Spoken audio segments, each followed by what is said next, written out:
Okay, let's talk about Manchester United. Well, away at the Shells Park, unexpectedly, No, I didn't give them a chance actually. yeah, they got a win, but now they are back at Old Trafford. Well, guess what? The last time they lost a game, it was also at Old Trafford. But this time it's against West Ham. West Ham just lost at home to Liverpool, so we don't know if they are depressed or they are angry, they want to make it up. And Nuno Espirito Santo is an experienced head coach. Do you think Ruben Amorim's men can make it another 3 points at Old Trafford this time? Well, if you look at the match against Crystal Palace, I think one thing Ruben got right was that he went back to his usual formation where Ahmad on the wings, Mbeumo in the 10, brought in Mason Mount and kept Zexi on as the number 9. And I think he'll be happy that Matheus Cunha would actually be available as well. So I think that would give him an additional boost. Because if you look at the bench against Crystal Palace, you couldn't really see a game-changing player there.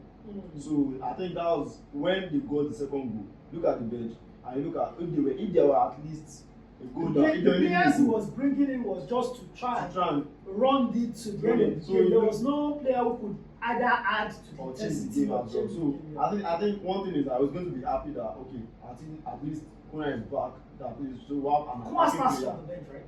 Definitely start from the bench. So he's expected to start the same line. Yeah, I feel barring the fact that I feel you might want to change Leniero from Leniero to Masraoui. Leniero past few games he hasn't been having a good game, and I feel probably he needs a little bit of rest, and then maybe around that time, maybe after Masraoui is up to AFCON, he starts and he gets his mojo back. Right now, start Masraoui because Masraoui. He played in that position last season and it was, I won't say it was fantastic, but then he gave a good account for himself. And just start Masraoui in that position. Let's see what will happen. Start Masraoui in that position. Do you see any changes in the back line? I mean, Lisandro Martinez is back, maybe a sort of appearance, and maybe Dogu back in the back line, anything like that? No, because Luke Shaw is also in form.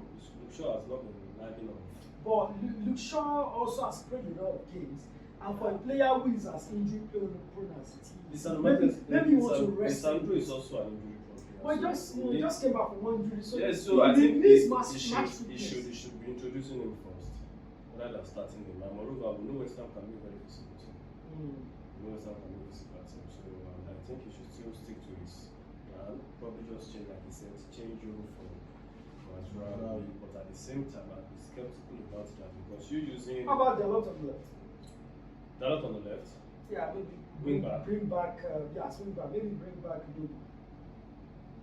Okay, Dalot on the left for Dogu to be benched. No. Dogu was benched against Crystal Palace after he started against Everton. So does he come back to starting? Yes, at Old Trafford, there's something about Dogu.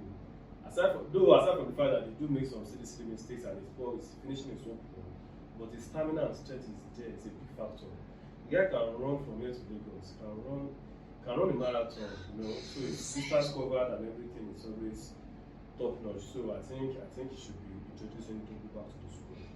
So, but then what I'm just skeptical regarding Joga Masraoui is you are having a short left CB in Shaw. It's not proper for you to be having another short right CB and not just a tall CB. So I think Masraoui played that position last season.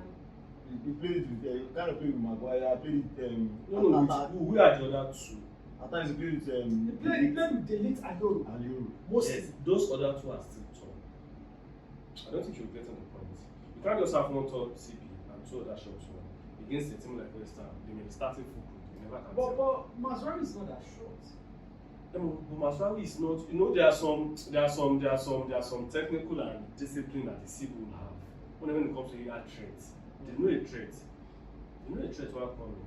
So those are the things whereby look at before Ateta, Pep, and some of these coaches came with a 4 CB backline.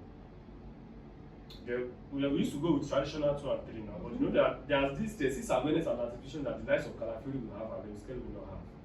So it will also be there for the likes of Euro and Masraoui too.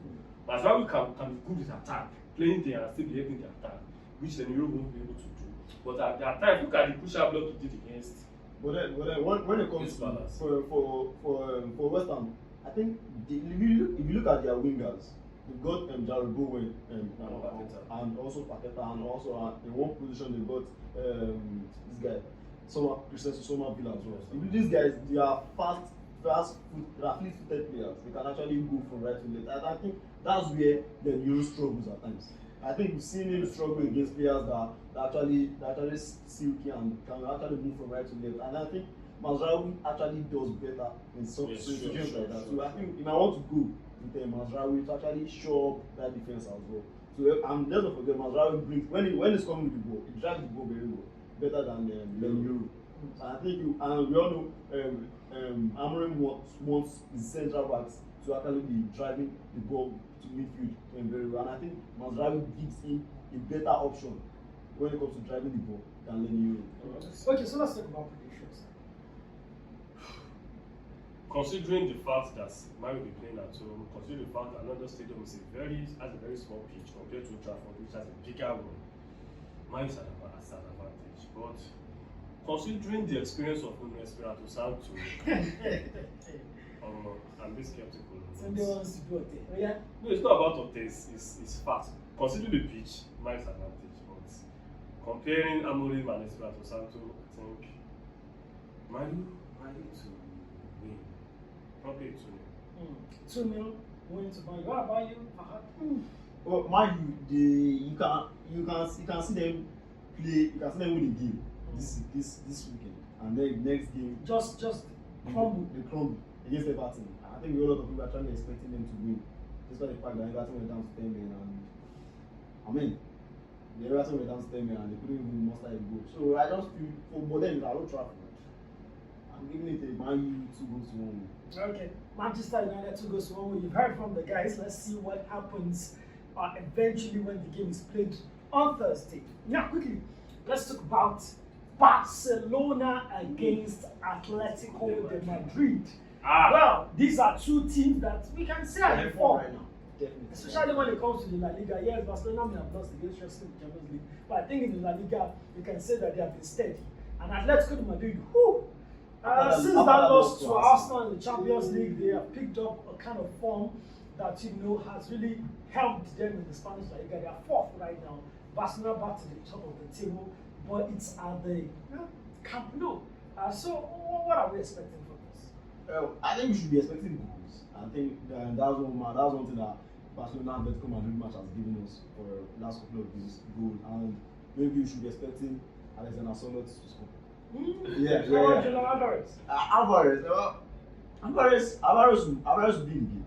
But then I think one thing is Sørloth, he knows how to score against Barcelona. Even bigger teams, and Madrid too. Even when he was at Villarreal, it was a constant. I don't feel for Atletico Madrid, they've got players right now. Alex Pena is playing very well. They've got this Juliano Simeone playing very well too as well. And they've got Julian Alvarez, who's also been very good. And they've got Gonzalez, this Nico Gonzalez got from Juventus.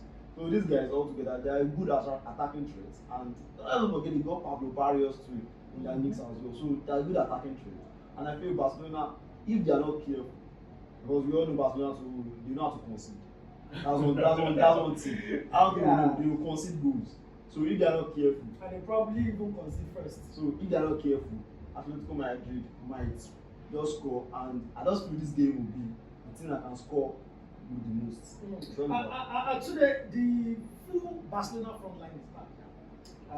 Everyone is available. Rafinha, Fernando Torres. Ferran Torres. Lewandowski, Lamine, Rashford. Practically everyone is available. So who starts? I mean, in the last game it was Lewandowski, Rafinha, Lamine. We know that's normal starting 11. Are we expecting any change? Does Rashford make an entry into the starting? I'm not seeing Rashford starting. How about Ferran Torres?